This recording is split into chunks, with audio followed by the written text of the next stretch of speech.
ورحمة الله وبركاته. Alhamdulillah. As-salatu was-salamu ala Rasulullah sallallahu Sallallahu alayhi alayhi wa sallam.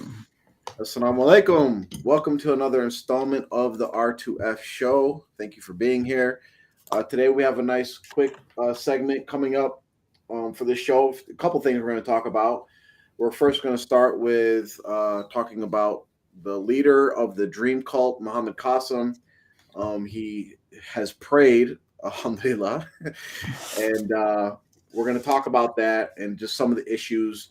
And people that are outside the cult are going to see some of these issues that we point out. They're going to be obvious. Hopefully, some of the people inside the dream cult can recognize some of the things we're saying.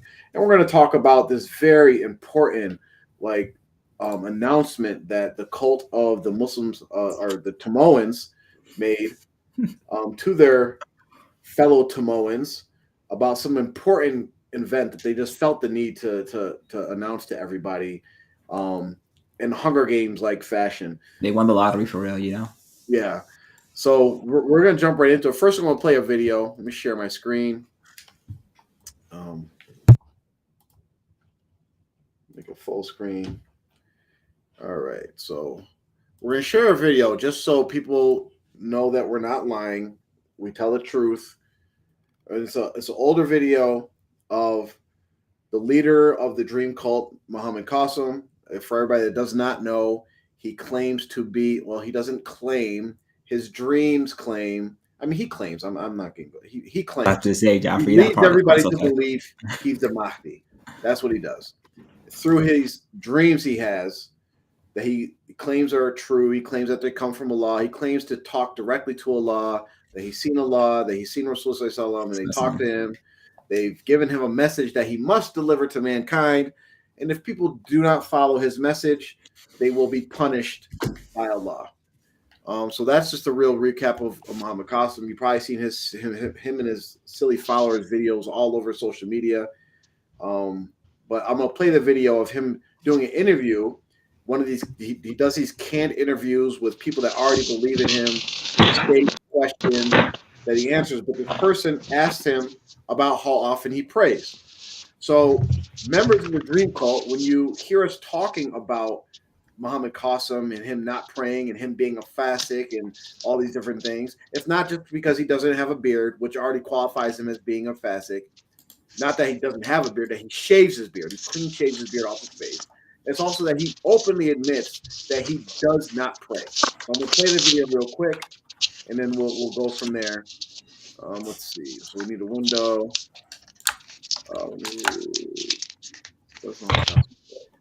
Okay, so let's share that. And let me know if you guys can hear the sound. नमाज पढ़ते हैं You hear it? Regular नहीं पढ़ता हूँ मैं। अच्छा कब पढ़ते हैं जब टाइम मिल जाए या जब दिल चाहे बस जब दिल चाहे I want to pause real quick. See how you can tell these are staged interviews because she's trying to lead him to give him a better answer, right? She's like, hey, you pray how many times a day? He's like, Yeah. a day. But that's where she messed up because they should have stopped right there. Because then if he was a good, if he knew what he was doing, and they're getting better at it because this is an older video. But she said, how often do you pray? And he said, not regularly. That was his answer. Mm-hmm. But then she tried to lead him and say, oh, how often? When your heart desires, like to say like that's going to be a little better. Like when you're, because then someone can say, oh, his heart desires all the time. He could pray, right? Just doesn't, he has trouble, praying. Right. He's just like the rest of us who has trouble praying, right? He wanted to make him like a normal individual, right? But this is beyond normal, right? So all of you people that are like any of us that are struggling with their prayers, making them on time, we should all strive to make sure that we're making all of our salats every single day and making them on time to the best of our ability, right? That's what we should be doing. And if anybody asks us about a prayer, unless it's like a private conversation and that person is trying to help you get on point with your prayer, you should never openly admit proudly that I don't pray. I never pray, right? You should say, yes, I'm trying. You could say words like, I'm trying my best to pray. I do have problems like everybody else, so I'm trying my best, right? Because ultimately, you don't want anybody that's going to hear what you're saying think that it's okay to miss prayer or to not regularly pray. So let's keep playing it. हफ्ते में एक बार वल्लाह नहीं अच्छा कभी से देर नहीं होती देखें जब अल्लाह तौफीक दे क्योंकि एक ड्रीम में अल्लाह ने मुझे कहा था कि नमाज का पूछना हक सिर्फ मेरा ही है और जब लोग ज़्यादा पूछें तो उनसे कहना कि जब अल्लाह मुझे तौफीक देगा तो मैं नमाजें भी बाकायदगी. So there's enough of that. I mean, so he clearly says that he prays. She asked, "Do you pray like once a week?" And he's like, "Less than that. Less than once a week." Now, just to put this into context, prayer. Let's say the shortest prayer, right? Well, let's just discount Fajr because if he's not praying, he's not waking up for Fajr. Absolutely not. Right. So we'll take 4 rakats. Margaret? We're not talking about sunnahs, nawafil. We're talking about just the 4 fard rakats of Dhuhr or Asr, or even Isha before you like 1 or 4 rakats. Takes 5 minutes. Out of a week, he takes less than 5 minutes to remember Allah, and then he blames Allah. Like let's not shy around this. He blames Allah, and basically says, "When Allah makes me pray, then I'll pray." It's pretty much what he's saying. He missed the ayah. وَأَقِيمُوا الصَّلَاةَ. I had to say, like, establish the prayer. Allah already commanded. Allah is not going to force you to pray. Allah commanded everybody to pray. Those who pray, they get the reward for praying, and they avoid the punishment for not praying. Those who don't pray, well, we know the rest of the story. So, I mean, can't blame Allah for that. And just to give a little background as well, so like what led up to the next video we're going to play is when we talk to these dream cult people, we focus on the fact that this guy is a Fasiq, right? And they're openly, willingly following a Fasiq. He doesn't pray, and a lot of them didn't even know he didn't pray. If you go back and watch our earlier videos, we was like, yeah, he doesn't pray. And they're like, oh, no, he's like the rest of us. He struggles. Like, no, he said he don't pray less than once a week. And they're all like astonished, like, what? No, he prays. Then we show the video. We have the video on our website. Then they started trying to change the narrative, right? They changed the narrative to, oh, yeah, he prays now. Now he prays. I prayed with him. I was in Pakistan. I prayed with him and all these different things. So now they're trying to promote that he actually does pray now. And with that, and it's like we're playing puppet master because it's the same thing with TMOA. We would say certain things knowing that they would react in a certain way, and it's kind of funny to us sitting back and watching them react. Because Mubarak called this way back when. It's like, yeah, the next thing they're going to do is they're going to start pushing videos of him praying but not having any sound. Now that's exactly what they did. So I'm going to share the video. Oh, go ahead, Mubarak. No, I was going to say it's almost as if, and I think Ms. Bahardeen pointed this out, that even him praying is they did finally produce a video of like some audio of him praying, and it sounded like a person who had just learned like the actual words and things that you say in Salah. And I don't know if that video is on the docket of what we're gonna play today, but okay, well then I'll hold it for when we see it, inshallah. Okay, so we'll put this up. Let me see. Here we go. All right, let's share this,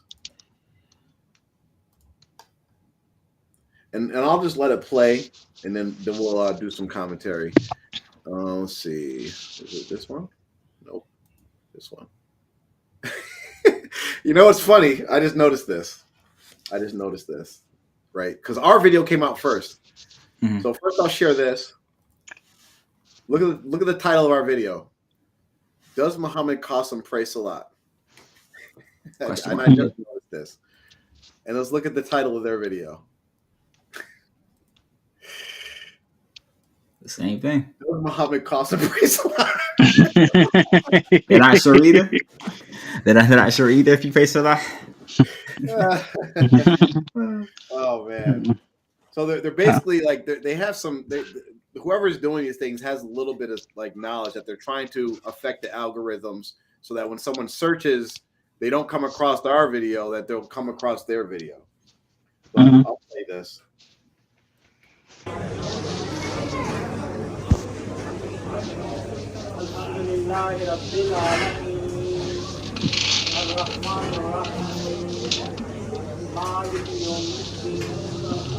Does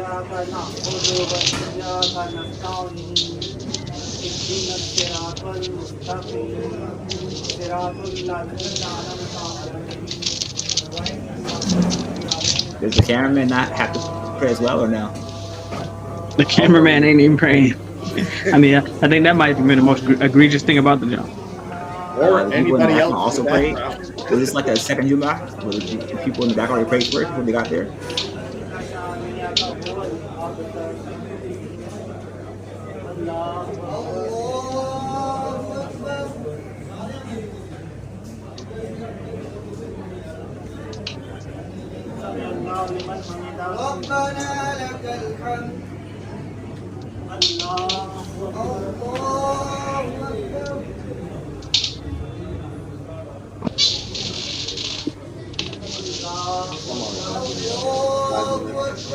I don't know if we have to keep going, but you get the gist, right?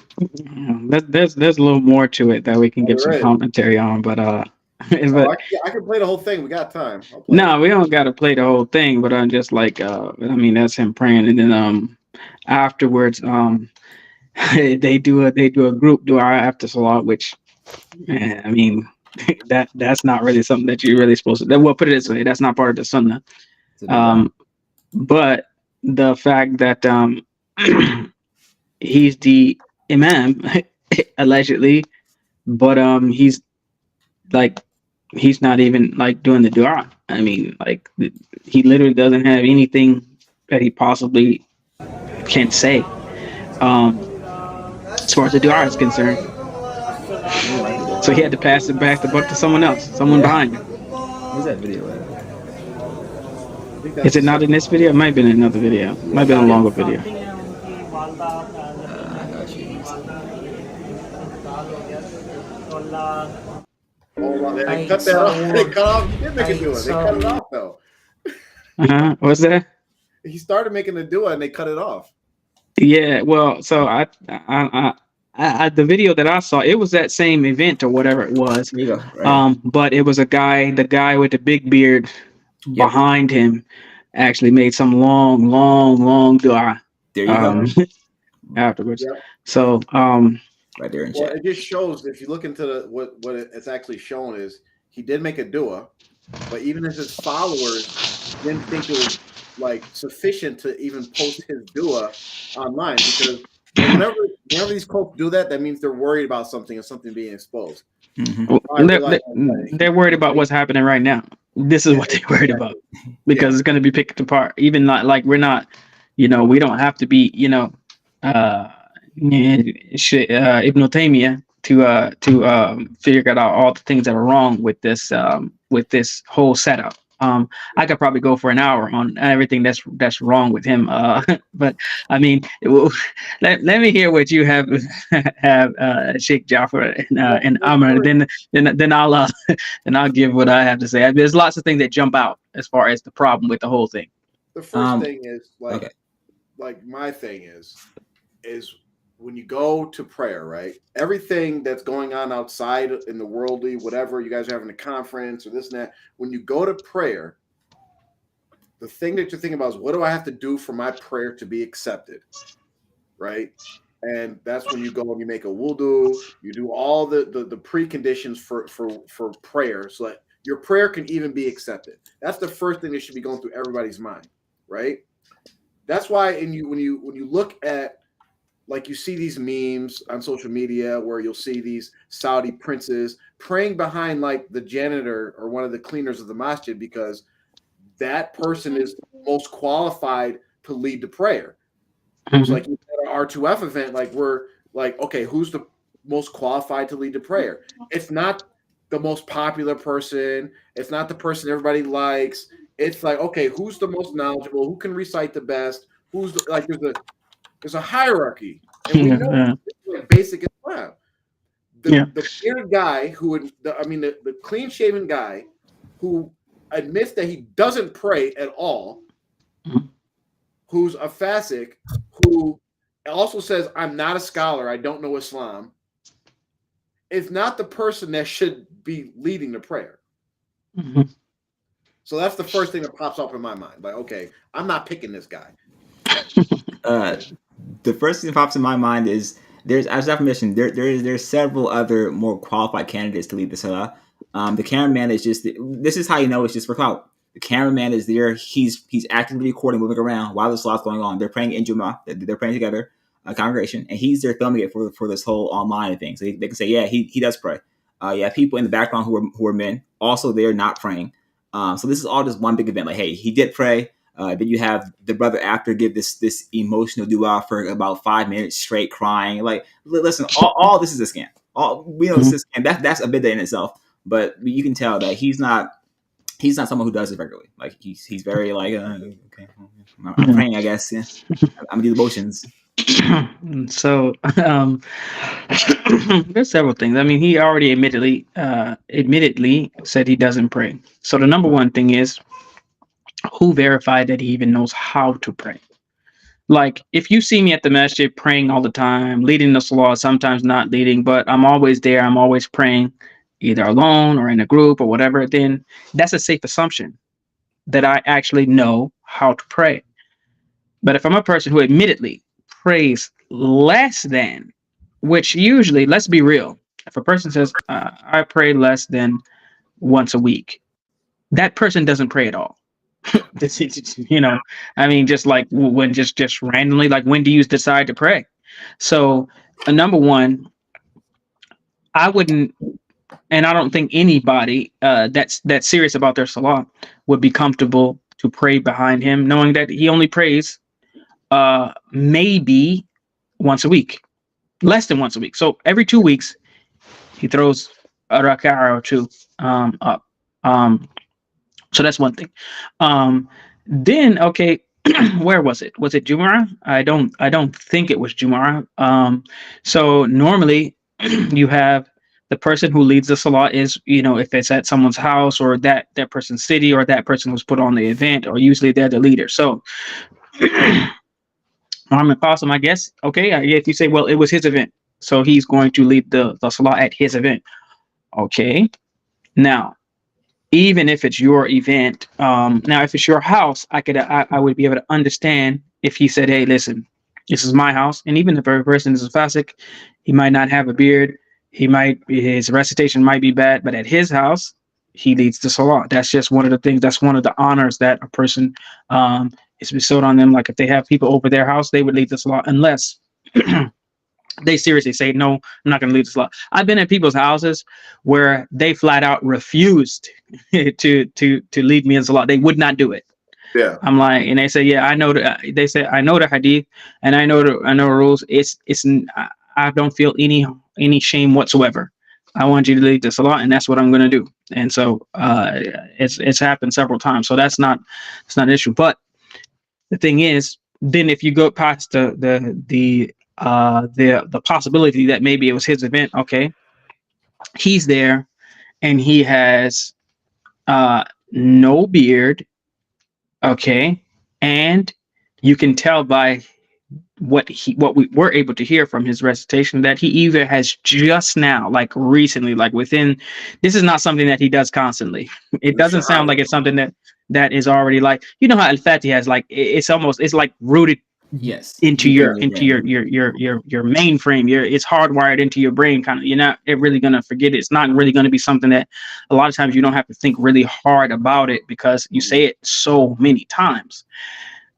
So that's what I noticed with him. But the people most qualified to lead the salah would be the person who knows the most Quran. That's number one.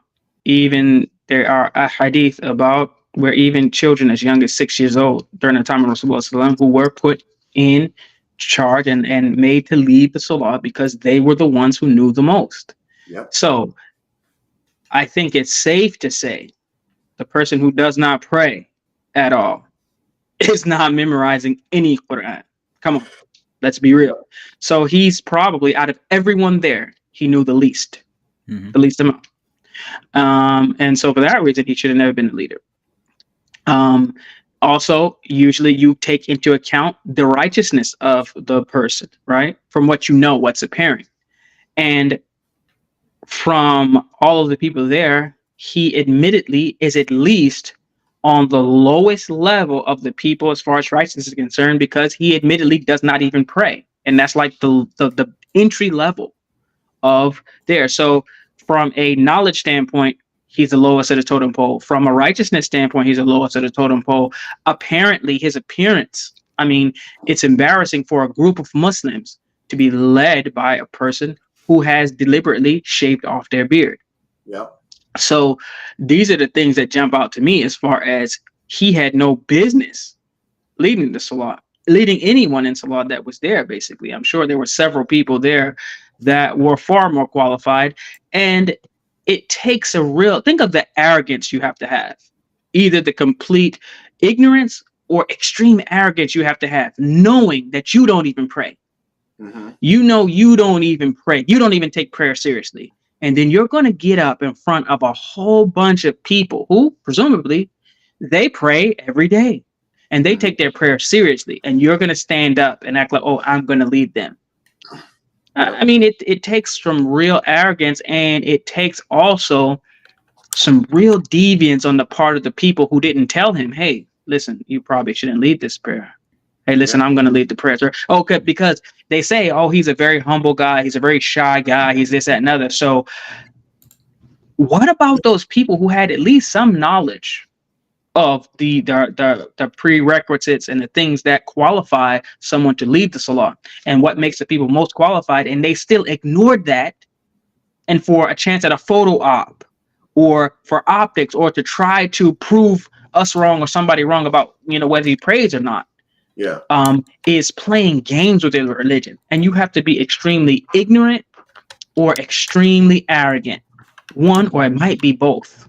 But for Muhammad Qasim to stand up there and actually lead the people in the salah is it's shameful, and it's embarrassing for the Muslims, for the Muslims that were there, and it's playing games with the religion, and Allah doesn't take that lightly. So I would be careful for all those people who know better. They should be careful, and they should seek some rectification with Allah and try to rectify that situation. Don't ever let that happen again. He has no business leading anyone in salah. I guarantee you, any child that was there is more qualified and more suited to lead the salah than him. Exactly. And you hit the nail on the head when you mentioned about, you know, the arrogance, and this shows that this humbleness, this, you know, this meek person is so humble, and that's an act. That's all an act, because you guys went with this. Well, he's humble, he's lazy, he doesn't want to do it. We have to, but y'all got him to make salat. Y'all getting him to go in front of these hundreds of people and make speeches about his dreams and all that stuff. But this is somebody allegedly that, you know, you have to force him to do things. He's not motivated. He's lazy. He's humble. He'll never make no big claims. But out of all those hundreds of people, how many of those hundreds of people went on international public forum and said, yeah, I pray less than once a week? How many of those people would you consider to be arrogant for them to say out together, like Mark said? I really want you to think about this, y'all. Imagine me saying, I never pray. And then when a bunch of people come together, I say, I'm going to lead the salah. That's a very arrogant person. Even if I didn't say that, if someone asked me to, and I said, oh, yeah, I got it, I'll do it. That's a very arrogant person. All an act. And think about the type of things. I mean, if we can try to equate this to a few things, like if you're a person who maybe has shot a gun like once or twice in your life or whatever, and then we have like a gun expo, right? And then they're like, we need somebody to kind of give, show us how to, shoot or, whatever. And, I have not even touched a gun, but once when I was a kid or something like that, the person would be most people be like, hey, listen, I don't even play with guns like that. I really don't know a lot about guns. They'd be like, hey, no. Yeah. I mean, and you can think of some other things in which you may be a novice or you may be someone who really should not be leading others in this activity.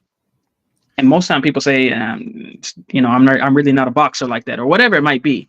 And yet he didn't about something that's actually really serious. He did not have the and let's get at least try to give him a little bit of the benefit of the doubt. Maybe it wasn't on camera and he said, no, I'm not going to lead to the line. People pressured him to do it.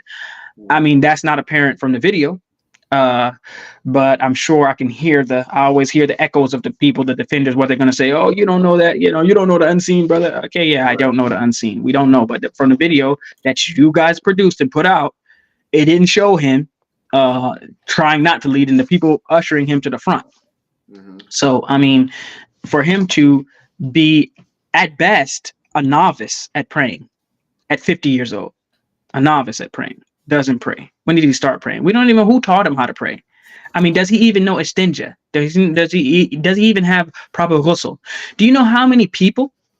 You would be surprised. I mean, y'all probably won't be surprised, but just for the audience, there probably some people listening right now that if we told them the things that broke their wudu or made it necessary for them to take a ghusl, they might be like, what, really? Oh, shoot.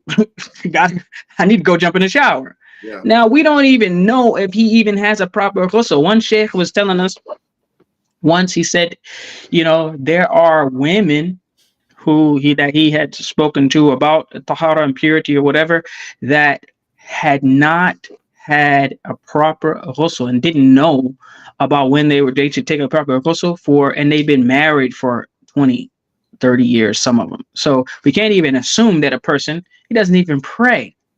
And usually people just learn a lot of time know that they have to pray by watching other people, and so as far as learning the rules and the pillars of the prayer and what you should do, what you can't do, when you're in wudu, when you're not in wudu, when you have to do ghusl or not, I guarantee he doesn't know any of that.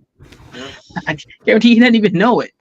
So that's another reason why you don't let these type of people lead you in salah. You go with the most knowledgeable. You go with the person who knows the most Quran. You go with these people because this is a person who you're putting in front of you and representing you in your prayer with Allah.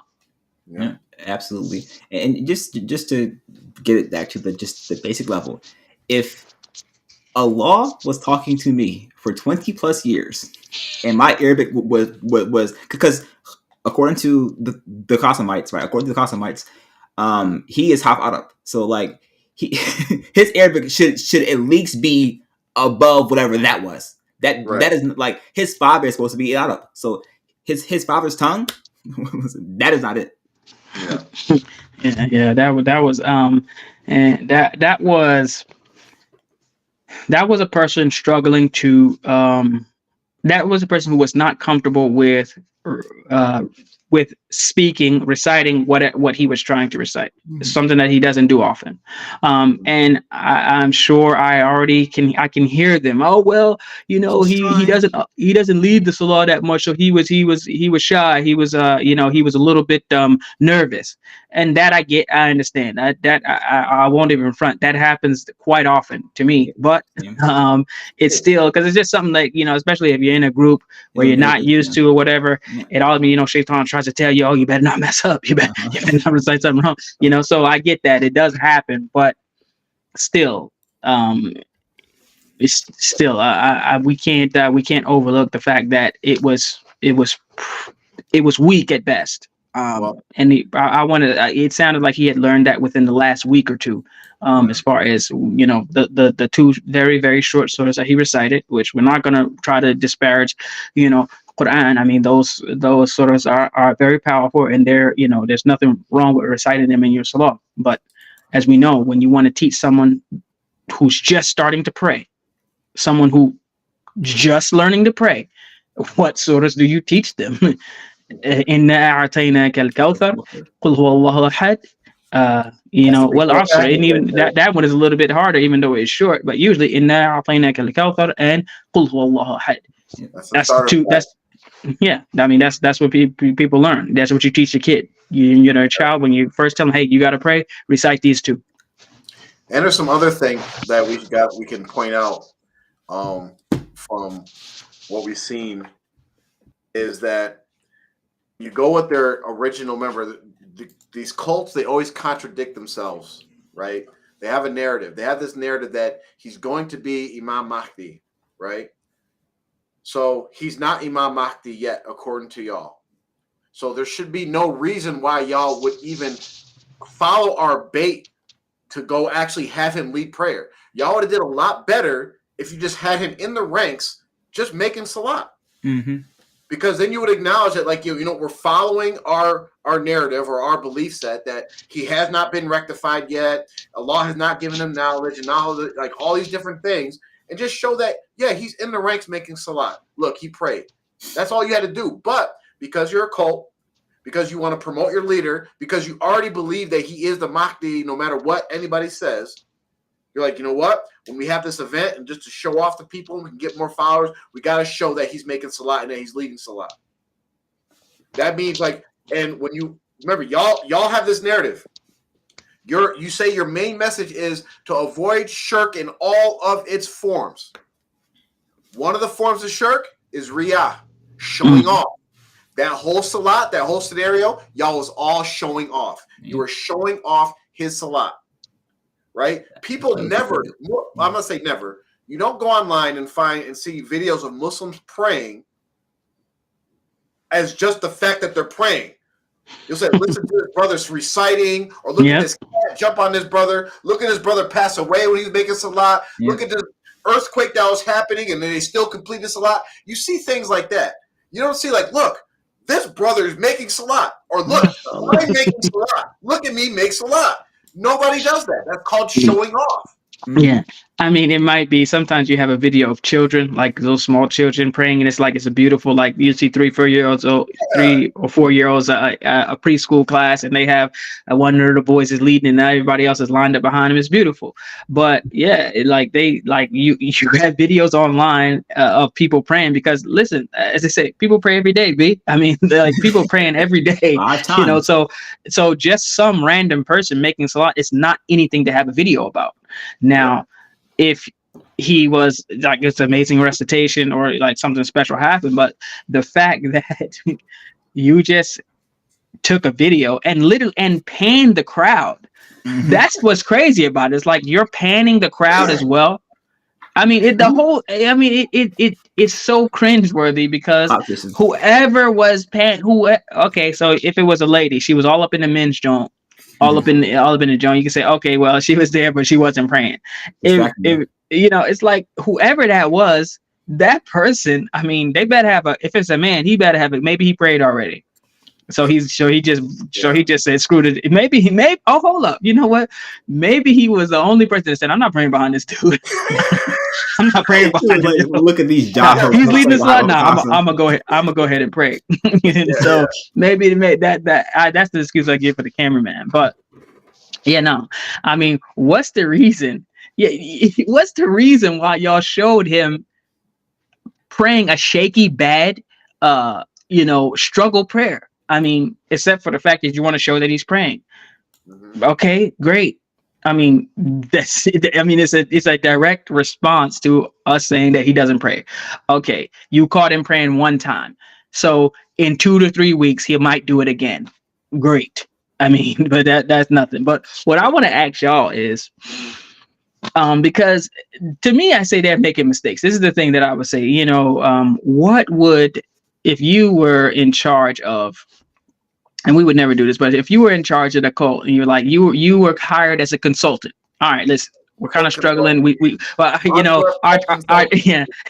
trajectory was going like this, and then now we're kind of stagnating. So we're really trying to see how we can get some more traction, kind of refuel and kind of take the next level up. So I would say that probably when people like us or any other people who have at least a little bit of knowledge start to pay attention and pick them apart. They should try to protect their lead as much as possible. I would say one thing that they should do is they should have him grow a beard. That's what I would say. Have him grow a beard, because it is, optics wise, it's problematic. It's problematic, and it doesn't really. That's for certain people. You're never going to be able to get past that. It's like you trying to sell, a fitness, routine or workout or whatever, or a weight loss product, but you're fat.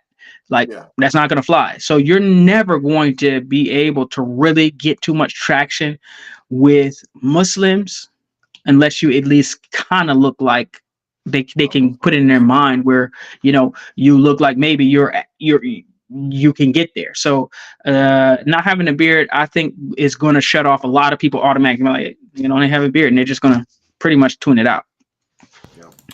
I would say that I think that they have given too much access to Muhammad Qasim, and he's still kind of behind the veil, but like we see too much of him. Like his whole plan of just having his bots and followers just spam the internet with him. It's too much of him.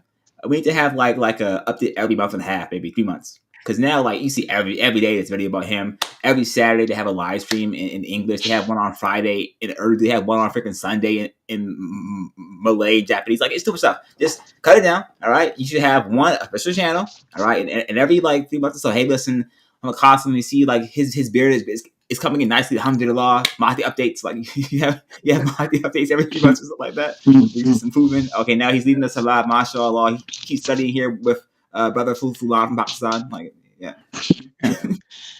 I kind of agree with that a little bit. I do think so. If I was consulting him, I would say yes. The first thing is they have to create the best optics, and that is a beard, right? And they should stop having him speak at events. That's one. They should stop having him do interviews. You got to, when you're a cult, you got to create some kind of mystery and exclusivity, right? You have to. So they have his dreams, and they have all these little henchmen. They should still keep doing that. Q&As on the weekend, putting out videos and all that. But all they needed, if they wanted to be really successful, is have a picture of him, like they've been pushing this picture everywhere, for him with a beard. The brother could go cut it off the next week. They just need that one picture, him doing a glamour shot of him, different poses with his beard, right? That's all they need. And then they can just go keep doing the same promotion, their fake AI videos with him with a beard and all that. But it creates this mystique about, who is this guy? Now, when you just have an image with him looking like a Muslim, looking like someone that some people might say, maybe he's a leader. They can't see his feminine body language and they can't see him, all these different things that disqualify him from being a leader. They can make up his personality in their mind. Right? I know who he is. And then the key would be, is what they're starting to do anyway, is to really be down. You got to go live on our compound in Pakistan and move over here and be a part, and we'll work your way up. And then you can actually meet Muhammad Qasim. You can even pray with him and all these different things. And another thing is that when you look at these cults, it doesn't matter whether it's a Muslim cult, Christian cult, or all these different cults. They have a peak point, and then they stagnate, right? And at that point, when it starts to decline, usually a lot of people start jumping ship or whatever, and then it kind of just blows up and ends badly. But usually, a lot of times, sometimes the cult leader goes down with the ship, kind of. But those people who are really profiting and benefiting, really that second level, that second tier, they usually get out of Dodge well before it happens. What I'm trying to get at is, if I'm consulting, right?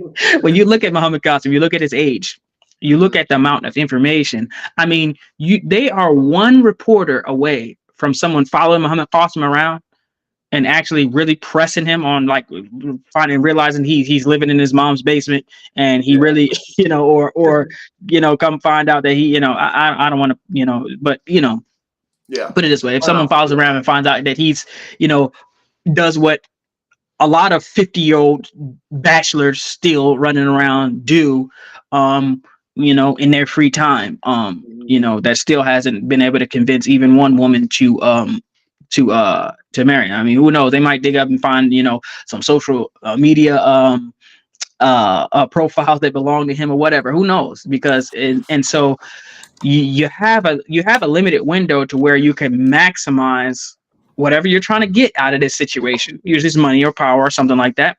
And so he's 50 years old. And at some point in time, you're going to have to push him to make the leap from just a regular dude or whatever to the Mahdi. He's going to have to be the Mahdi, because y'all know that he's not the Mahdi. So if the Mahdi does show up, you're done. You got to beat the actual Mahdi from being the Mahdi. You got to capitalize in this joint, you know? So we got a solution. There's a solution for that. All he has to do is at some point say my dreams don't mean I'm the Mahdi. They mean my son's the Mahdi. And now you can have some women approach him because they're going to want to be the mother of the Mahdi. Time out. Ain't working. Ain't working. Yeah. Listen, I mean, no. I don't know. Listen, ain't no woman on the planet is temperature gonna rise even a little bit. Listen, I was listening to one of these live streams, and the way that this one sister was talking about him, exactly. Oh, he's so handsome, and in that green suit, oh, he just looks so beautiful. I was like, nah, it's this convert chick, bro. Listen, she is like defending him to the death. Like she's like, back to Islam. She's like, he's the truth. People tell me I'm misguided. No, I love him. That's what he stands for. It's just like, sister, calm down. You're not. That's not even saying. Relax. But seriously, this is what I would do if I was them. I'm gonna say straight up. I would actually play the game where, okay, he got rectified in one night. One day, listen, this is just theoretical. Please just don't, you know. But one day, they should play the whole he's rectified in one night. They should basically make sure he's on board. Otherwise, go ahead and, you know, put him on out and get a new Pakistani, a tall, handsome, eloquent Pakistani. They're gonna be like, yo, Allah rectified me in one night. About to go from Qasim to Ali Khan. Yeah, he's gonna show up. The next day, like, my dreams. You know, have him coach him up, have him study the dreams and everything. You gonna have a thick, strong head of hair. You know what I mean? You gonna have chiseled jaw, everything. You gotta be like, Allah rectified him in one night. You know, y'all didn't really realize what the hadith was pertaining to. When Allah gonna rectify him in one night, rectified everything, baby. It's gonna be like, you know what? You can't really put this stuff past these types of groups, because the more fanatical they get, and you know, it's about the what is it? The sunken fallacy or sunken cost fallacy? Sunken cost fallacy. Yeah. Like there's these people. Some of these people are so invested in this that it's pretty much, even though they're going to recognize, like, yo, I made a mistake.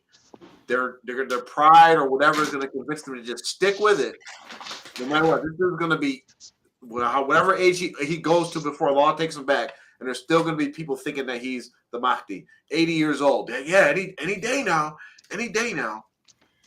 Yeah, because there are mainly Shia, but I think there's maybe some Sufis who believe this too, but mainly Shia groups they believe that their Mahdi is somewhere hiding in a cave somewhere, basically. Like, so they could basically just be like, Muhammad Qasim could die in his sleep or something, or he could get in a motorcycle accident or whatever. They might just be like, shh, don't tell nobody. Be like, yeah, he's you know. And so that might be even better than actually showing him, but just keep, like, as you said, the mystique, the exclusivity, and the secrecy, the kind of like the mystery about it. Just keep him out of it altogether. He could be dead for years, and they still, you know, pumping the he's the Mahdi. He just went away. When he comes back, y'all better be ready. You better get to the compound in Pakistan. You know, just sell everything, bring all your wealth, everything with you. You know, because you know it's not gonna be needed. I remember as a kid, in Tamoa, they would be like, yo, y'all, we used to practice, like, everybody thought they was going to the NBA. We would practice all the time. They'd be like, I don't know why y'all even practicing basketball. Ain't gonna be no basketball. It's just gonna be a war. We're all gonna be fighting a war. This was 30 years ago. Mhm. And we ain't had this, we ain't having this daggone war that's supposed to destroy the NBA and everything. Every time I think about it, man, I mean, I really believe some old head brother who told me that there's no point in you practicing to play any sports because there ain't going to be no sports leagues.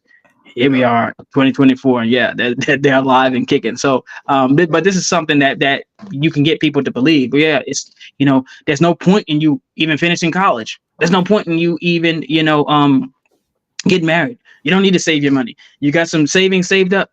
Just spend it all. Feasibility. That's what feasibility for the sake, support the mahdi. Allah's going to reward you tenfold. I mean, do you want to spend this money in the dunya, or do you want Allah to multiply it for you in akhirah? And they get some people who are new and gung ho, or who have a desire to be religious, and because they don't know, and they get duped and fooled, they spend all their money. I mean, yeah, you got to remember, we've seen in a cult situation where people have given 100% of the money that they earned towards the cult.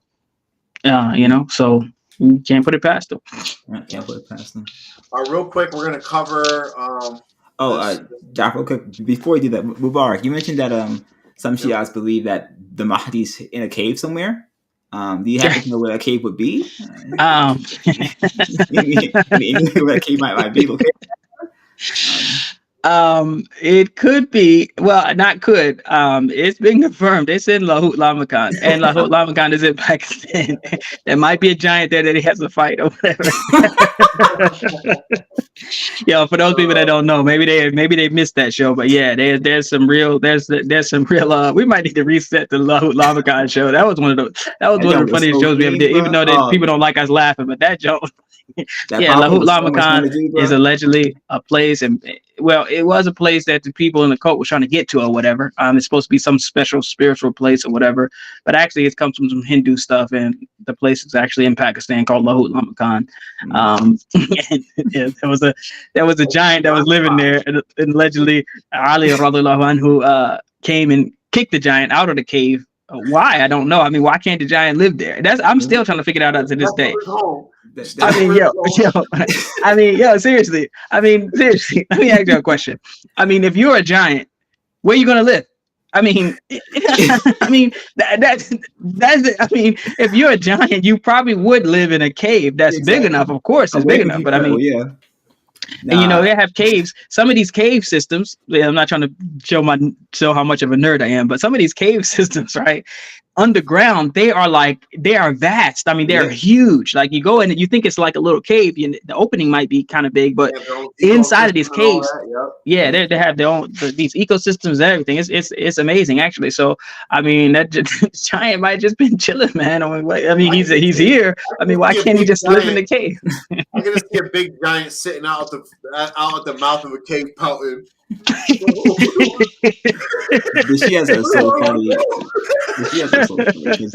They had on one instance he expelled this giant from the cave, but on the other hand, they said it wasn't a giant, it was this demon who was in the cave, and he still him in the cave forever.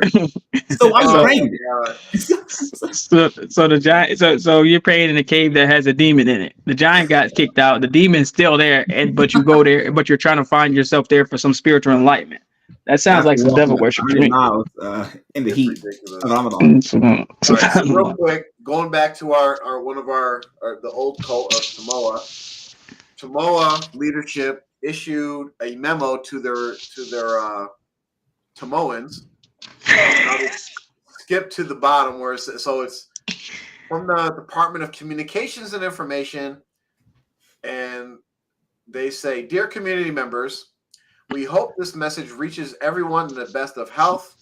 We are very pleased to inform the community of the upcoming travel group for the Urs Mubarak of our beloved Morshid Kamil. The following group has been invited by Her Eminence, Sheikha Sahiba, to attend Urs Sharif at Holy Jalaniville, Lahore, Pakistan." So, real quick, I just want to remind everybody that since Mubarak Jelani has passed away, there has been dozens of Tamoans who have went to make Umrah. And they never issued any memo, community announcement, or anything about these people that are actually going to fulfill an Islamic rite. But now they felt it necessary to issue a memo about these people who have been accepted to go to the shrine in Pakistan, to the grave of Mubarak Jilani. It just shows where their priorities are. And for the Dream Cult members that are watching, in a few years, y'all be this people too. You'll be issuing memos and notices like, look, so-and-so from Indonesia and Somalia and UK, they got approved to come visit Muhammad Qasim in Pakistan. Y'all will be doing the same exact thing. And they're going to praise and throw some fake praise and adoration on the people who sacrificed and showed their true love and loyalty and support for Muhammad Qasim, and they came and they came to the compound or shrine or whatever it is they're going to set up over there, and the people who don't are going to be basically look side-eyed like, y'all didn't even go, y'all didn't even try, y'all ain't really down, or whatever the case may be. So they kind of they play that shame game. But what I would like to know is that, have any of these people on this list made Hajj or Umrah? If not, I mean, you can go make Umrah for less than what it's going to cost you to go and do this shrine. As far as flights, well, put it this way: you're going to fly past Masjid al-Nabawi, and you're going to fly past Masjid al-Haram to go to Pakistan if you're coming from USA. And these people are coming from USA. So for these people to ignore actually going to make Umrah, which making Umrah in Ramadan is equivalent, you get the reward of making a Hajj. And making Hajj is one of the pillars of Islam. I mean, let's not ignore that. But just making Umrah, because Hajj does cost a lot of money, and there's a lot of planning that goes into it. But making Umrah, if you're gonna take this trip and not make Umrah, or if you haven't made Umrah, what you could do is, if y'all were really smart, if y'all really had the thought, you should take that money, because, well, we probably know that they're not going to fund the trip. You got to pay out of your own pocket.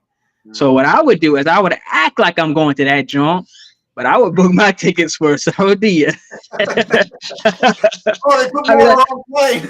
Yeah, I be like, yo, I must have got lost somewhere. I didn't see. I was right behind y'all, and then all of a sudden I wound up at the Kaaba, so I went ahead and Just went, it was a lost plan.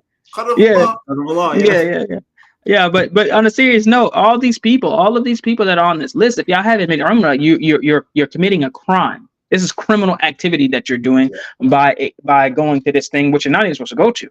This is really not something that you're not even supposed to do. So I would say it's not too late. Switch that ticket.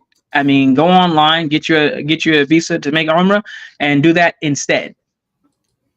Yeah. And at the end, they say, may Allah continue to bless this community that has been raised with love by the hands of our beloved Murshid Kamil. Radiallahu ta'ala an. May Allah accept our niyyah for his sake, not for Allah's sake, for Mubarak Jilani's sake, and allow us to carry on the blessed way of our beloved Abuji. Now, what in this, if you take out Allah, right? Let's just replace this with like God, right? If you replace the words with God, there's nothing about this last paragraph that would make you think the person who wrote this was Muslim. Nothing, right? May God continue to bless this community that has been raised with love by the hands of our beloved perfect teacher. May God accept our intentions for the sake of our teacher, and allow us to carry on the blessed way of our beloved teacher. There's nothing. You didn't say for the sake of Allah, which everything you should be doing should be for the sake of Allah, right? You didn't mention carry on the blessed way of Rasulullah sallallahu. That's the only way that you should be carrying on of your beloved Rasul sallallahu. That's the only way we follow. I mean, this shows what their religion is right here in this last paragraph. Yep. It's not Islam, as Allah say, وَمِنَ النَّاسِ مَنْ يَتَّخِذُ مِنْ دُونِ اللَّهِ أَنْدَادًا يُحِبُّونَهُمْ كَحُبِّ اللَّهِ. They take rivals with Allah, and they love those rivals like they should love Allah. And this is an example of that. This ayah jumps out to me. that in Surah Baqarah, when Allah talks about these people who they take and they put in place of that love that you should have for Allah, they put these people in place of that, and then they make them rivals with Allah. So you have a person that's saying, for the sake of Al-Rashid and by the blessed, they're giving the credit for everything to their Rashid and ignoring Rasulullah Sallallahu Alaihi Wasallam. And then if I'm not mistaken, it said specifically, they said, okay, and his blessed Ahlul Bayt, and specifically, maybe that was a different one, but I thought that was the one that said specifically, Might be at the top. is Yeah. it? Particularly. Yeah, okay, that's where I read it. And so when they say particularly, okay, out of all the Ahlul Bayt, why are you saying particularly, okay, his blessed Ahlul Bayt, particularly our beloved Murshid, okay, so as in you're singling him out when, think of all the people who are actual Ahlul Bayt, like the actual family of Rasulullah Sallallahu Alaihi Wasallam, that are better than him, you know, Al-Hasan, Al-Hussein, Fatima, and the list goes on of people who are definitely better than your alleged Murshid Kamil. So to single him out is it's just in poor taste. It's in poor taste. It's like to me, it just feels slimy. It feels slimy and it's delusional as well. Like, you know, I know this show is not about them, but sometimes I just think about, you know, the guy who, you know, he died, in a pretty humiliating way, was poisoned and killed. They killed their own Murshid by their people, and they still don't realize it, don't acknowledge it. The people who actually killed him are running the show, you know, the people responsible. And then, you know, he, for the last 10 years, he was basically, or more than that, he was a vegetable, had diabetes and bandages all over his legs, couldn't walk, couldn't move. I mean, come on now. I mean, usually what's the dua that we always make, you know, may Allah make our last days the best, you know, days. And, you know, it's not like to say anyone who had, you know, a rough end to their life is like, cursed or anything like that. It's not what I'm saying, but it's just delusional to put this person in such high praise when he failed at almost everything that he did, except for extract money as a cult leader. But, you know, if you look at any other areas, he wasn't able to keep up with his body or his relationships or, you know, or hardly anything. And he didn't learn the religion. He didn't teach the religion. He didn't teach him anything. Listen, I'm just gonna stop there because you know how we can get off on this thing, you know. But I think we've hit these points quite a few times over the years. But it's just funny how we have to still keep going over it. Well, it shows again, like in these documents, the stuff they put out, it really shows their religion and what when you talk about a person's deen, right? When we talk about deen, our deen is Islam. That means our root, our function, our purpose, our way of thinking, our worldview is all influenced by Islam, which means submission to Allah. And when you submit to Allah, you submit to Rasulullah. They're showing in these words that they're saying, words have meaning, right? These aren't typos. These are thought out documents that they're putting together with intent and purpose. So I can see if like this went out, like they put this statement at the top of their page of most of their communications they put out. So it wasn't like someone used the wrong word and I didn't mean it. Like sometimes you can slip up with the wording and how you meant to say something and you realize it means something different. They say, we send countless thawab and barakah upon the reason for creation, Sayyidina Muhammad Mustafa sallallahu alaihi wasallam. That's nice. Right? Let's not get into the reason of creation thing. Let's just say they're sending countless of blessings on Rasul sallallahu alaihi wasallam, and they say, and his Ahlul Bayt. And out of that group, they say, in particular, so like when you say in particular, that means you are saying this is the most important thing I want you to pay attention to, right? So if I'm saying like a thanks speech, right, and I'm like, I want to thank all the people that have helped R2F and contributed and viewed and all that. In particular, I'd like to thank Shahrazad because she's here every episode and all that. I'm pointing out that Shahira Razad is the most important out of those people I just mentioned. And she's above the rest. Like, yeah. So you put her on a pedestal and highlight her above everybody else. This is the one, you know. Yeah. In particular, our Rashika. And I mean, it's shameful. So they put him above Rasul Sallallahu in the statement. And if you didn't, you guys, if you're listening or someone, maybe you didn't realize that. I don't think you're that ignorant to not realize that. But if you're just realizing it now that we're mentioning this, you should change it.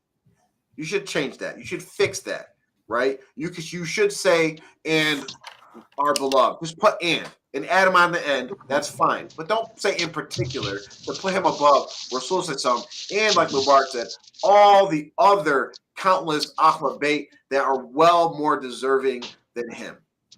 Or they could have put him at the beginning.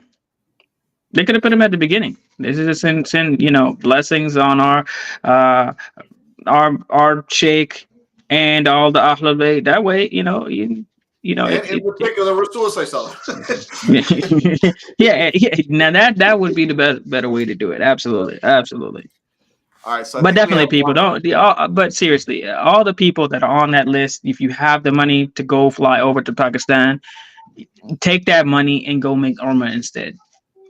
That's the best thing to do. I mean, of all these things that I think would most benefit you people that are on that list, and anyone who maybe you had the money to go, but they didn't pick you on the list. Okay, great, you got the money. Save that money, keep that money, and go make Umrah. All the people who had the money but didn't get chosen to be the blessed group, forget that group.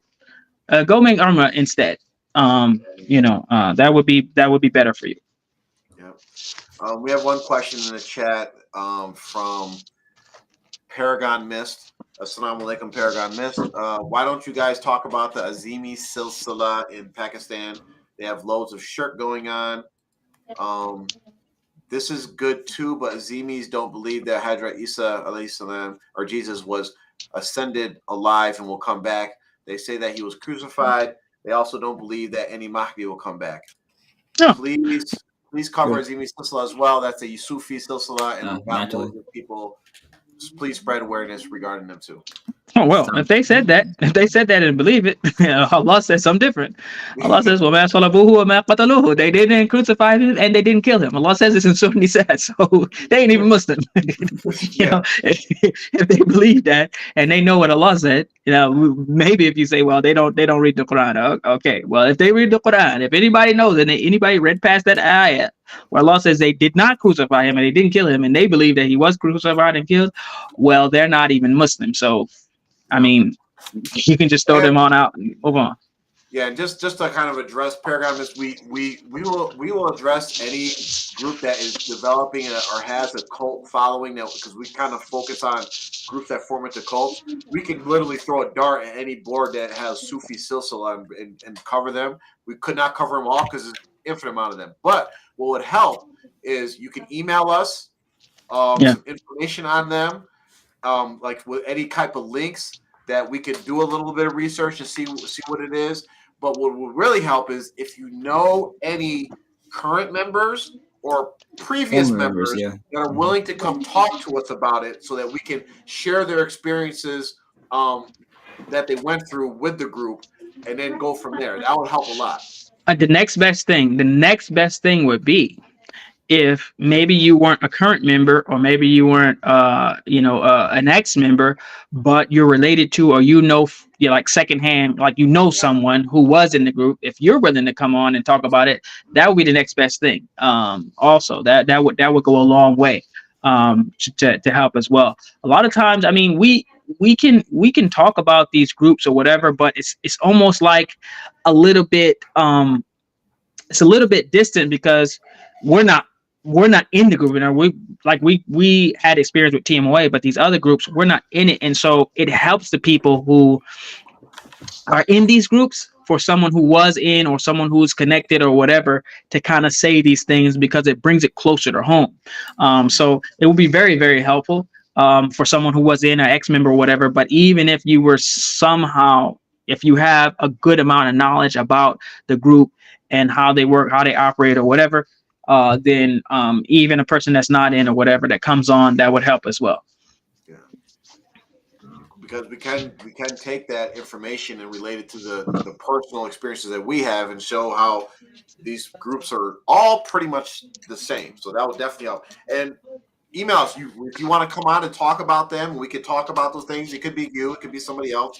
We're welcome to have you. We're open for anybody that wants to come on and talk about different cults or their cult experiences or their knowledge of different cults. Right? And it's very easy, as Mubarak just pointed out. You can point out some of their beliefs or practices, and we've been dealing with enough. It's very easy to just show, like, yeah, that takes them out of the fold of Islam, or that's innovation, or XYZ. It's very simple. Yeah, so I'll post the email in the chat. It is email r2f@gmail.com. And from there, we can give you our WhatsApp information if it's easier to contact that way. But yeah, send us an email first and we can go from there. Inshallah. Any other questions from anybody else? Type them now or forever hold your peace.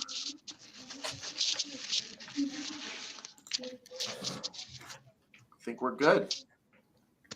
Mm-hmm. All right, so just real quick, an update. Next week,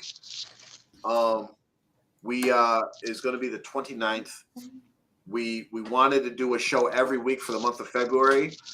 After February, we're going to be changing up our schedule a little bit. We're not going to be doing every week, but we'll keep you guys posted for how often we will be doing them throughout the month. And of course, we could always do pop-up shows if anything big comes up. We'll keep you posted on the lawsuit against the Tamoa cult. And that's it. Again, you can contact us at email r2f@gmail.com. And keep us in your duas. Ramadan's coming up.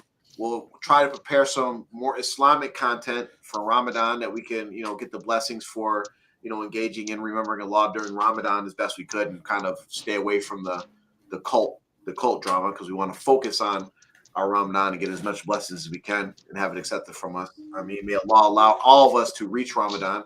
I mean, that's it. You got it, Farmer? Yes, subhanallah, walhamdulillah, wa la ilaha illallah, wallahu akbar, wa la hawla wa la quwwata illa billah. Assalamu alaikum wa rahmatullahi wa barakatuh. Wa alaikum assalam wa rahmatullahi. All right, sounds good.